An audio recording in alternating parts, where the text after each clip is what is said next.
Boniface Odhiambo aragerire muruna wake kwintatie no gerweno thutha wa gwitio mbeca cia kuriha thiri wa iria riria moyagira mwana wao wa kahii.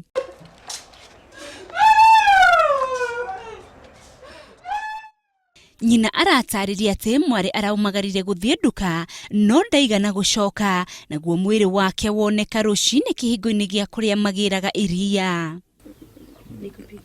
Nikupigia simu. Simu ni mteja. Ingine simu ni mteja. Saa 3 saa 4 hivi mmepiga simu ni mteja.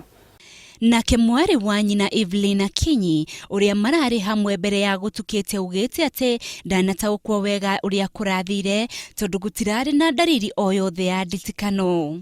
Sijui naweza sema nini juu jana kitu saa 11 jioni nilikuwa na huyo sister yangu Ugunja. Sasa venye tulikuwa na yeye Ugunja, kumbe ya kurudi nyumbani alipitia mpaka kwa huyo baba wa mtoto wake huyu mdogo. Giko giki ni kimenereirio ni munini wa cibu gicigo-ini kiu, naho akoria kwarahurukwo na ihenya kwa mutaratara wa nyumba 10 mwena ucio. Ako katika mkono wa serikali.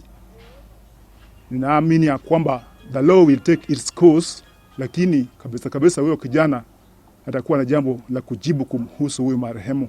Atieno arakoretwo ari mwonjoria wa kuruga cabaci na hau niho ararutaga irio cia ciana ciake igiri. Handu-ini ha Inooro TV, ritwa riakwa ni Winrose Wangwe.